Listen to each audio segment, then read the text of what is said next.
네, 오늘 여러분이 보내주신 자료 뭉치를 가지고 아주 흥미로운 퍼즐을 하나 풀어보려고 합니다. 네, 주인공은 경기도 용인에 있는 수지 메디파크라는 상업용 건물인데요.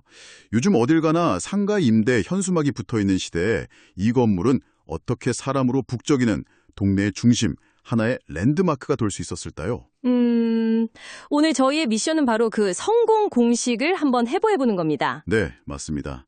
이게 단순히 어떤 가게들이 입점해 있는지를 나열하는 건 사실 큰 의미가 없습니다. 그렇죠. 그보다는 각 가게들이 어떤 의도를 가지고 배치되었는지, 잘 짜인 체스판의 말들처럼 어떻게 서로를 도와서 시너지를 내고 있는지, 그걸 파헤쳐 볼 겁니다.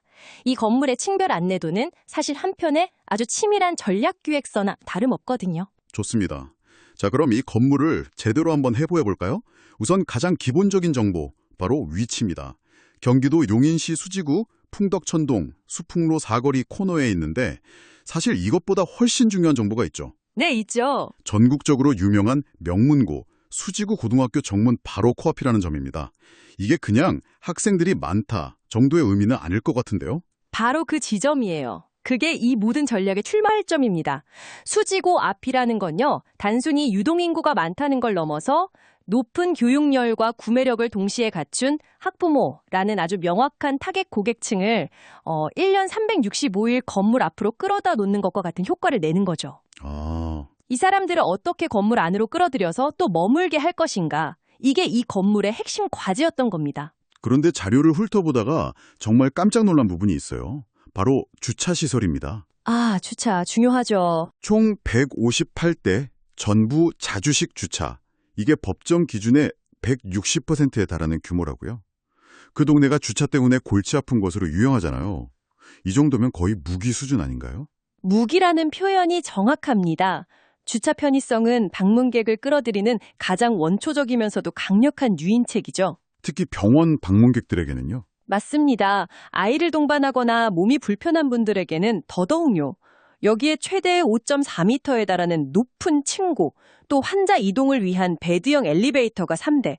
이런 디테일을 보면 이 건물이 설계 단계부터 우리는 그냥 상가가 아니다, 전문 병원을 품는 건물이 될 것이다 라는 정체성을 분명히 했다는 걸 알 수 있습니다. 자, 여기서부터 정말 재미있습니다. 청취자께서도 콕 집어주셨는데 이 건물의 구조가 좀 특이해요. 네, 그렇죠. 경사진 땅에 지어져서 도로에서 보면 1층 같은데 실제로는 다른 건물 2층 높이라는 거죠. 맞아요. 그래서 정작 메인 출입구가 있는 로비층이 지하 1층이더라고요. 처음 가는 사람은 좀 헷갈릴 수도 있겠어요. 네, 하지만 그 독특한 구조 덕분에 지하 1층이 단순한 지하가 아닌 건물 전체의 트래픽을 관장하는 강력한 심장부, 즉 로비층으로 기능하게 됩니다. 아, 심장부. 이 로비층의 입점 업체 구성을 보면 정말 감탄하게 되는데요. 일단 사람들을 건물 안으로 끌어들이는 강력한 자석, 앵커 테넌트로 스타벅스와 이마트 에브리데이를 배치했습니다. 알겠습니다. 스타벅스랑 이마트가 사람을 끄는 건 확실하죠. 하지만 바로 옆에 메가커피, 우지커피까지. 이건 너무 노골적인 중복 투자 아닌가요? 제 살 깎아먹기처럼 보이는데요. 아주 좋은 지적이십니다.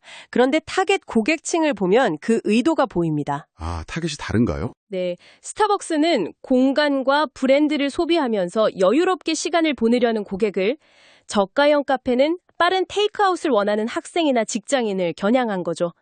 커피라는 하나의 아이템으로 서로 다른 수요를 한 공간에서 모두 흡수하겠다는 전략입니다. 와, 치밀하네요.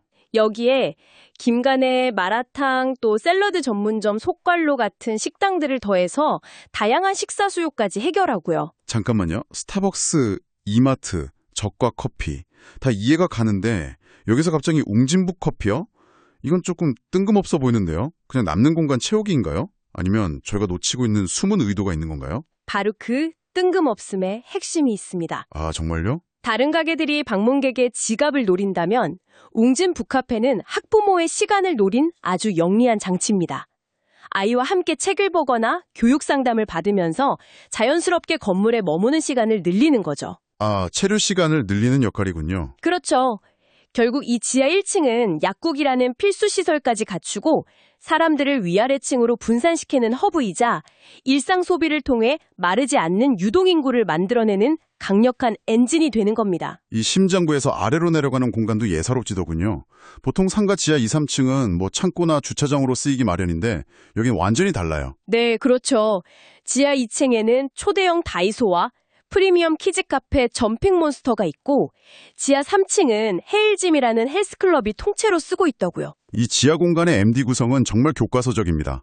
지하 2층의 다이소와 키즈카페 조합은 가족 단위 방문객을 확실하게 붙잡는 집객 엔진이죠. 그렇죠. 쇼핑과 놀이라는 두 가지 강력한 목적을 결합해서 가족의 체류 시간을 극대화하고 여기서 만들어진 에너지가 다른 층으로 소비를 유도하는 이른바 분수 효과를 일으키는 겁니다. 아, 그 조합은 부모들에겐 거의 뭐 개미지옥이자 구원의 장소겠네요. 하하, 맞습니다. 아이는 키즈카페에 풀어놓고 부모는 다이소에서 정신없이 쇼핑하고 한 번 들어가면 두세 시간은 기본이겠는데요. 바로 그겁니다.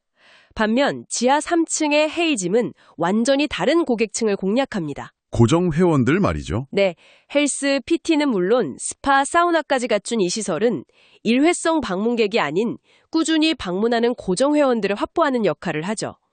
이분들은 아침 일찍부터 저녁 늦게까지 건물에 활기를 불어넣고 건강과 웰니스라는 가치를 더해서 건물의 품격을 한 단계 높여줍니다. 자, 지하에서 이렇게 가족 단위 방문객과 고정 회원들의 일상을 꽉 잡고 있으니 건물 전체가 흔들릴 일이 없겠네요. 그런데 이 건물의 이름이 메디파크인 진짜 이유는 이제부터 시작이죠.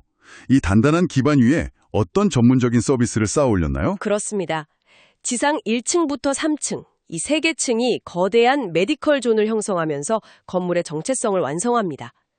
각 과가 시너지를 내도록 치밀하게 설계되었는데 우선 지상 1층과 2층을 보면 대형 하늘빛 어린이병원이 건물의 중심을 딱 잡고 있습니다. 어린이 병원이요? 네, 그리고 바로 옆에 소아치과와 일반 치과가 함께 있죠. 아이가 아파서 병원에 왔다가 치과 검진까지 한 번에 해결할 수 있다는 거군요. 부모 입장에서는 시간과 노력을 엄청나게 아낄 수 있겠네요. 거기서 한 걸음 더 나아갑니다. 지상 3층으로 올라가면 타겟이 온 가족으로 확장돼요. 온 가족이요? 네, 건강검진을 위한 검진렉과 환절기마다 필요한 이비인후과, 그리고 부모님 세대를 위한 통증 정형외과가 포진해 있습니다. 여기서 아주 중요한 연결고리가 생기죠. 어떤 연결고리죠?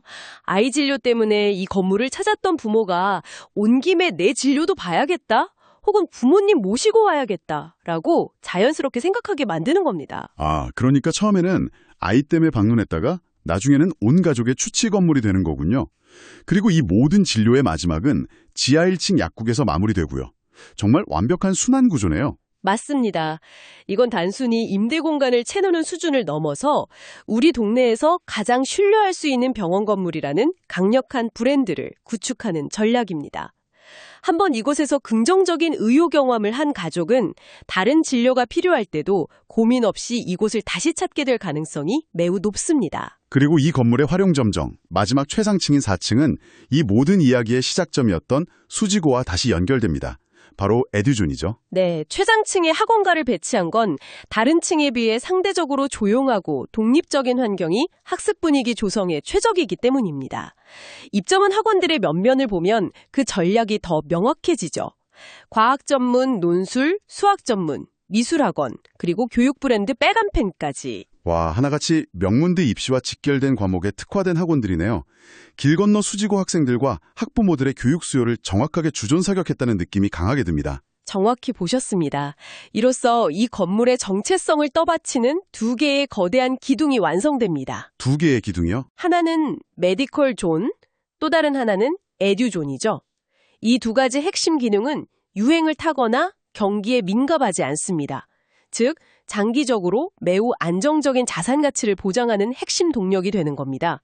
오늘 이야기를 정리해보니 수지 메디파크는 각 층이 무자교로 채워진 상가 건물이 아니라 수지구에 사는 한 가족의 일주일이라는 컨셉 아래 철저하게 기획된 하나의 유기체 같다는 생각이 드네요. 아, 그 표현 좋네요. 유기체. 주차 문제를 해결한 기반 위에 생활 편의 B1, 가족 여가 B2, 개인 건강 B3, 전문 의료 1, 3패, 그리고 자녀 교육 사회후이라는 핵심 기능들을 수직으로 완벽하게 통합해낸 겁니다. 전적으로 동의합니다. 이 건물은 지역사회가 가장 필요로 하는 핵심 서비스들을 한 곳에 집약시켜서 사람들이 굳이 다른 곳으로 흩어질 필요가 없게 만드는 목적지형 랜드마크의 성공 공식을 명확하게 보여주는 사례입니다. 네, 그리고 가장 중요한 건 이 모든 그림이 계획에 그친 게 아니라 이미 모든 핵심 시설이 입점해서 활발하게 운영되며 시너지를 내고 있는 현자 완성형이라는 점이죠. 정말 한 건물 안에서 모든 것이 해결되는 우리 동네 허브라는 말이 딱 어울립니다. 여기서 마지막으로 한 가지 생각해 볼 만한 질문을 던져보고 싶습니다. 네, 어떤 질문이죠? 이처럼 한 건물이 동네의 의료, 교육, 쇼핑, 여가까지 모두 해결하는 올인원 허브가 될 때 그 주변의 오래된 골목 상권이나 전통적인 상가거리에는 과연 어떤 영향을 미치게 될까요? 이러한 대형 복합 건물이 지역 전체에 활기를 불어넣는 긍정적인 중심지 역할을 할까요? 아니면 모든 활력을 블랙홀처럼 건물 안으로만 흡수해서 주변 지역과의 단절을 초래할 위험이 있을까요? 여러분은 어떻게 생각하시나요? 한 번쯤 깊이 고민해 볼 만한 문제